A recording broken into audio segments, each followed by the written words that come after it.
Now in this class I would want to get started with the discussion on connection between financial leverage and beta. Now just let me tell you one thing. You must have learnt something called capital gearing.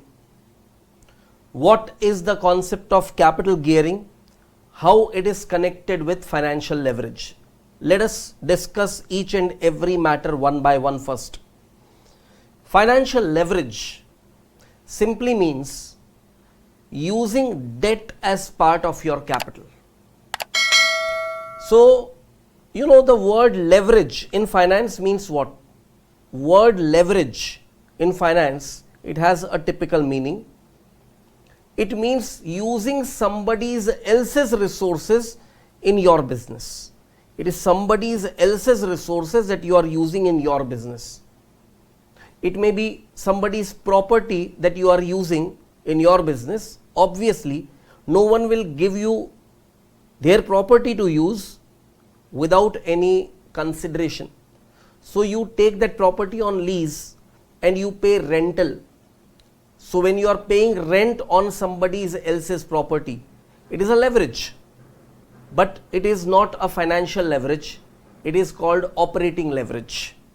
It is called operating leverage because it puts additional operating cost upon you. When you are using somebody else's resources in your business, it is leverage. And when you are using somebody else's money in your business as part of the capital, that becomes financial leverage, and that takes form of infusion of debt in the capital structure. So keep in mind one thing, infusion of debt in the capital structure creates financial leverage. Now, clarification of some terms before I get started with this discussion, it is needed. Many students keep getting confused between what is levered and unlevered, what is geared and ungeared. Let us knock off that confusion permanently. So, what did I say about financial leverage? Inclusion of debt as part of the capital is termed as financial leverage. So, a company that is using financial leverage will be termed as a levered company. The company will be termed as a levered company. Therefore, a company which is funded only by equity, no inclusion of debt in its capital, will be identified as an unlevered company. Levered company uses debt as part of its capital. Unlevered company uses no debt in its capital. Unlevered company is only financed by equity, whereas levered company is financed by debt plus equity. Equity has to be included everywhere, but if you are including debt along with equity, the company becomes a levered company, means it is using financial leverage. If you are financing your capital only and only by equity, it is unlevered company, indicating the inclusion of no debt in your capital, means your capital is fully including equity only. Now that is levered and unlevered company. What is geared and ungeared? Geared and ungeared also has the same meaning. It's only the context in which you use these terms are different. We cannot say geared company or ungeared company. It is the capital which we refer to as geared capital and ungeared capital. In other words, a capital that includes debt along with equity is a geared capital. A capital that includes only equity is ungeared capital. In other words, capital of a levered company is geared capital. Capital of unlevered company is ungeared capital. So levered and unlevered goes with the company, and geared and ungeared goes with the capital. So I'm sure you are able to understand what I'm trying to convey. This capital gearing you need to understand first, and then I'm going to connect this concept of capital gearing with beta and we talk about the major head of today's discussion in this class, that will be concept of geared and ungeared beta. But before I take you to that, let me give you some important notes with respect to capital gearing. So please write this term capital gearing as heading in your notebooks. When a firm uses debt as part of its capital, then it is considered to have a geared capital and the firm is considered to be a levered firm. When a firm does not include debt as part of its capital, then it is considered to have an ungeared capital and the firm is considered to be unlevered firm. For having no financial risk, a firm can be suggested not to borrow. Simply, if you don't borrow, there is no financial leverage, no risk at all. But in doing so, it restricts its earning capacity for its equity shareholders and cannot enjoy the position of trading on equity. You know what is trading on equity. So, without financial leverage, you cannot enjoy the benefits of trading on equity. So, please write up this whole thing and then I take you ahead. Alright friends, once you have completed writing this whole thing, let us now focus on the main aspect of our discussion, that is geared and ungeared beta. Now, what is the meaning of beta and how do you connect beta with the concept of financial leverage? Let us discuss this. See, beta is a relative risk measure. It measures the risk of a stock with market, or you can say in relation to market. I have given you examples earlier that if beta of a stock is say 1.2 times, it indicates that the risk in that stock is little higher as compared to the market risk. So, little higher means what? If it is 1.2 as beta, means the risk of that stock is 1.2 times the market risk. So, market beta is the par beta which is having value of 1, because you are there trying to relate the risk of market in relation to the market. It is going to give you the risk level at parity, that is 1. So, if beta of your stock is 0.9, means it is having lesser degree of risk. The risk of your stock is then only 0.9 times the market risk. If it is 0.8, risk of your stock is 0.8 times the market risk. So, equity beta of any stock can be dependent on various factors. Number 1, what kind of business the entity is doing, and number 2, whether it is having inclusion of debt in the capital structure. Let us first fundamentally discuss some important issues and then I take you ahead with this matter. Let us say a company experiences that its equity has a beta of 1.25. So, we understand the meaning of beta, that the risk of this particular stock is 1.25 times the market risk. But this is the outcome. The equity beta gives you an outcome. What is the source of the risk? The source of the risk is the business in which the entity is involved. Say the entity has various projects. Each project that the entity is carrying out will have its own set of risk. And the risk depends on who is doing that business. Correct? So, an entity carrying out multiple businesses, each business will have its own risk factor, which we identify as beta of project.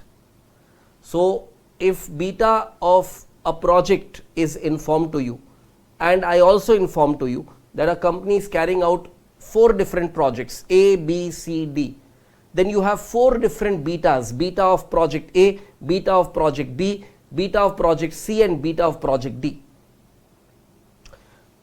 Your asset beta, that is beta of all assets combined, will be the weighted average of betas of these 4 projects. I repeat, the beta of assets will be the weighted average of betas of these individual projects. And what is the meaning of weight over here? The weights indicate the proportion of money that you have invested in each project. Say for example, you have invested say 30% of your capital in project A, 30% of your capital in project B, 20% in C and 20% in D. So the weights of these 4 projects will be 30%, 30%, 20%, 20%. And respective beta of each project multiplied to their respective weights, you find the weighted average. That will give you the weighted average beta, and that becomes the beta of your assets. Now your beta of assets is your ungeared beta. Beta of assets is ungeared beta. So that much will be the beta of equity if there is no inclusion of debt in the capital structure. However, if you bring debt in the capital, if you include debt in the capital, if debt becomes part of the capital, you know what is the nature of a debt instrument. Suppose I am issuing bonds or debentures, then holders of bonds and debentures consider that as almost risk-free kind of investment, almost risk-free. If it is considered as almost risk-free investment, that means they are not participating in the risk of the business. Then who is participating in the risk of the business? Only equity. Equity is participating in the risk of the business. Debt providers or debt instrument holders like bond holders or debenture holders are not participating in the risk. Little bit of risk they may have on account of default risk, but there may not be any risk in general. And you have learnt that what is the source of measuring risk of any security. It is basically the fluctuation of returns. So variable income securities will always possess risk. Fixed income securities like bonds and debentures will have no fluctuation risk because fluctuation is zero. So if you try to measure standard deviation of returns from a bond investment, the standard deviation will be zero because there is no deviation at all. A bond is giving you static return year on year basis. However, there may be other risks like interest rate risk, reinvestment risk, default risk. These are the 3 types of risks that may get associated with fixed income securities. What are the 3 types of risk I mentioned? Interest rate risk, reinvestment risk, and the default risk. Now, when we are dealing with the fixed income securities, that is all topics related to bond valuation, we will be talking about these 3 risks over there. But let me tell you, other than these 3 small degree of risks, a debt instrument or an instrument like bond or debenture generally is considered as risk-free investment. Now, because say your total capital is $400 million, out of $400 million, suppose $200 million is contributed by equity and other $200 million is contributed by debt. So what will happen? The overall risk of the business, which is the beta of the assets, the debt providers are not participating in that risk. They say that we are not going to participate into this. The whole risk falls upon whom? Equity. As a result, what was the risk of $400 million will now narrow down and imply only on equity. In that case, the equity risk enhances like anything. As a result, when you compute that equity beta, it becomes a geared beta, because geared beta over there indicates that you are having risk of the business and plus the financial risk of including debt as part of your capital. So you have risk from both the ends, business risk or the project risk as well as the financial risk, and your beta of equity is then referred to as geared beta because you have included debt as part of capital. If there was no infusion of debt as part of the capital, then the beta of assets will be referred to as ungeared beta. So let us do one thing. Let us first write some notes about what I have just discussed and then we move ahead. So please write this heading in your notebooks, geared and ungeared beta, and write this. Beta of assets equals to weighted average beta of projects, and beta of assets is also equal to the weighted average of beta of debt and beta of equity.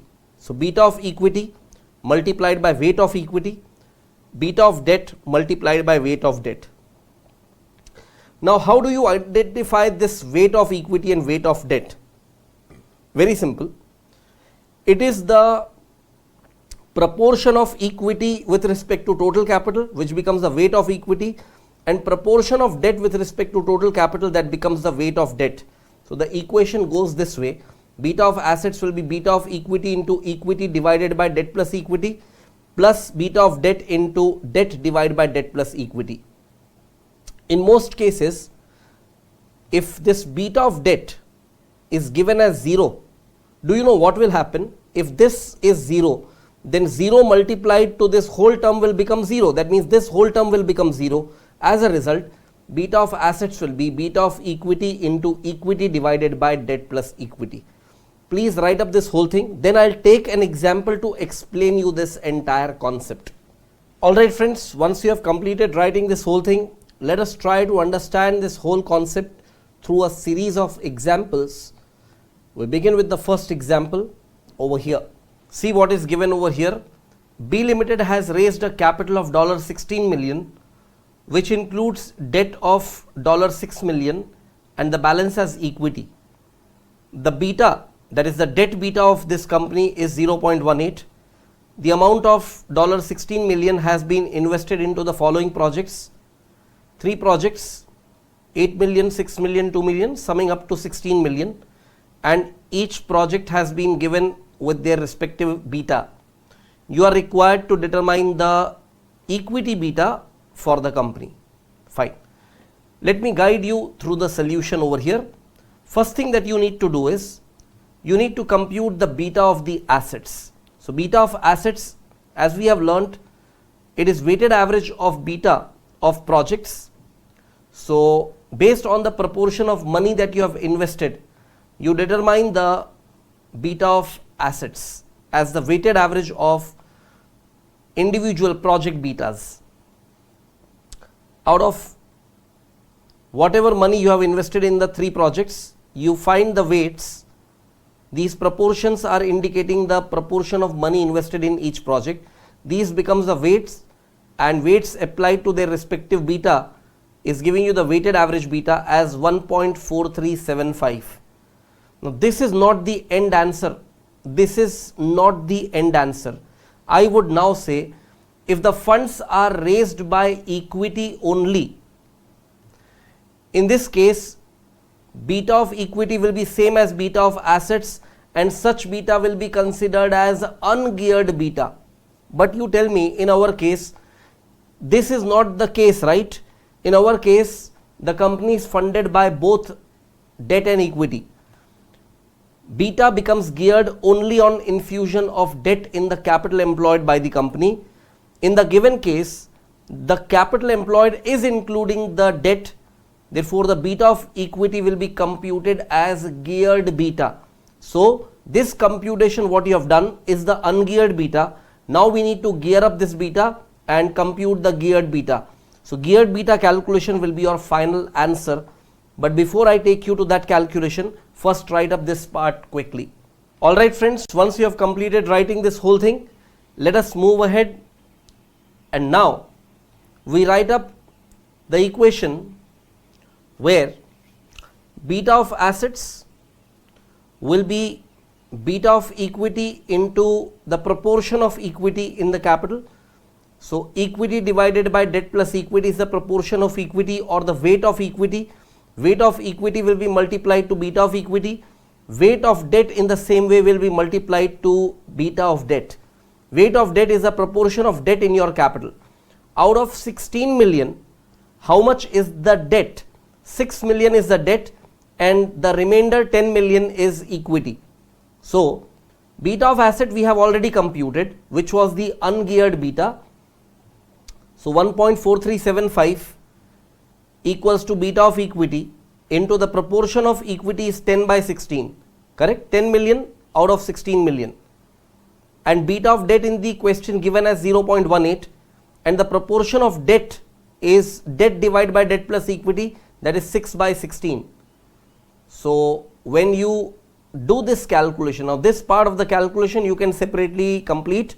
0.18 into 6 by 16. Please do this calculation and you can substitute that value in this equation over here. So 1.4375 will be beta of equity into 10 by 16 plus this computed value comes to 0.0675. Now 0.0675, if I shift to this side, it will get subtracted, correct? So pick your calculator. 1.4375 minus 0.0675, what do you get? You get 1.37 equals to beta of equity into 10 by 16. So cross multiply and find the beta of equity, which will be 1.37 into 16 by 10, that comes to 2.192. This 2.192 is the geared beta, whereas this 1.4375 was the ungeared beta. Please write up this whole thing and that will be end of the solution. Alright friends, once you have completed writing this entire solution, let us move ahead and take up the next example, that is example number 2. Look at what is given over here. X Incorporation has raised a capital of $200 millions, which includes debt of $100 millions and the balance as equity. The debt beta for this company is 0.1. The ungeared beta of assets is 1.25. You are required to determine the geared equity beta for the company. Very simple question. Here good thing is the beta of assets is already computed and given to you. You just have to formulate this one equation, that is beta of assets equals to beta of equity into weight of equity plus beta of debt into weight of debt, and weight of equity will be equity divided by debt plus equity, weight of debt will be debt divided by debt plus equity, and here out of 200 millions of total capital, $100 million is equity and $100 million is debt. So weights will be equal. You can write it as 100 by 200, or you can simply write that weight as 1 by 2 or 0.5, whatever. Substitute the values in the equation with the weights of debt and equity both as 100 by 200, equal weights. Compute this part of the value, that comes to 0.05, correct, and subtract 0.05 from 1.25, and what you will get is beta of equity equals to 1.2 into 200 by 100, that comes to 2.4. So please write up this whole thing and that will be end of the solution. Alright friends, once you have completed writing this entire solution, let us move ahead and take up the next example, that is example 3. Now look at this example. Y Incorporation has raised a capital of $400 millions, which include debt of 100 millions, that is $100 millions, and the balance as equity. So equity will be what? 300 millions. The debt beta of this company is 0.16. The geared beta for the company is 1.60. You are required to determine the ungeared beta. Now guys, please understand, geared beta for a geared capital will indicate of course the beta of equity, and when you have to compute ungeared beta means basically you have to compute the beta of assets. So to solve this question, it is very simple task. You take beta of equity into weight of equity plus beta of debt into weight of debt. All this is directly informed to you. The elaborate equation will be written this way. Now beta of equity is given to you as 1.6. The weight of equity is 300 by 400. Beta of debt is given to you as 0.16 and the weight of debt is 100 by 400. Just multiply these, take the weighted average, task done. So your final answer would be 1.24. That's it. End of the solution. So write up this whole thing quickly and then I take you ahead. Alright friends, once you have completed this entire solution, let us take one more example. Y Incorporation has raised a capital of $400 millions, which include debt of $100 million and the balance as equity. The debt beta for this company is 0.16 and the geared beta for this company is 1.60. So this is implied that it is equity beta. Z Incorporation, a company in equivalent risk class, has also raised a capital of $400 million, which include debt of $200 million and the balance as equity. You are required to determine the geared beta for Z Incorporation. How do you solve a question like this? First, you focus on the information about Y company. For Y company, they have given you the debt beta and they have given you the equity beta. Debt and equity beta both are known. Weights of debt and equity are also known. Apply the equation of beta of assets, that is beta of equity into weight of equity plus beta of debt into weight of debt, and you find the weighted average of these debt and equity beta, which will be the beta of assets. That beta of assets, what you get will be the ungeared beta for Y Incorporation. Z Incorporation will obviously have the same ungeared beta because it is also into the same type of business, same type of risk class. However, its geared beta will be different because its composition of capital is different. Its composition of capital is including $200 million of debt and $200 million of equity. So its weight of debt and equity is different. As a result, its geared beta will be different. So when you get a question like this, you just need to first compute the beta of assets, which will be the ungeared beta, and then later on when you are dealing with the later part of the calculation, take the ungeared beta of Y Incorporation and that will be the same as ungeared beta of Z Incorporation, and then you just put the values of the other factors that you are aware of and you will be finding the beta of equity as the final part of that equation for Z Incorporation, and that will be the geared beta for Z Incorporation. So this entire solution will be broken down into two stages. First, what you have to do, pick Y Incorporation, convert its geared beta information into ungeared beta, bring forward that information for Z Incorporation. Z Incorporation ungeared beta is known, and through that you have to find the geared beta for Z Incorporation. Two stages in your solution. So let me present the solution for you over here. Beta of assets equals to beta of equity into weight of equity plus beta of debt into weight of debt.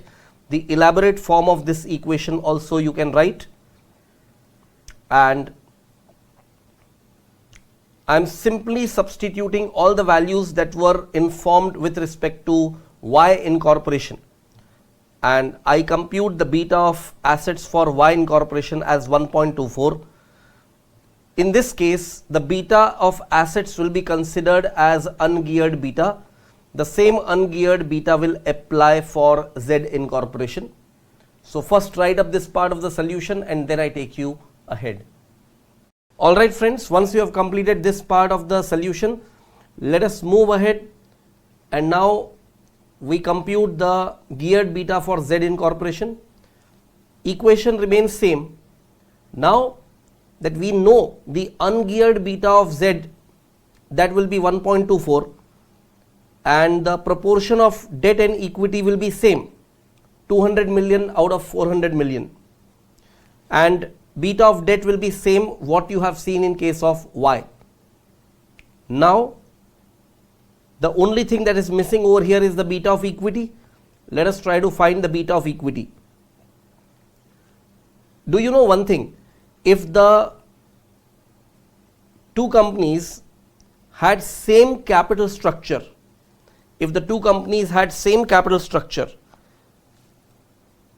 listen to me please before you write it. First listen to me.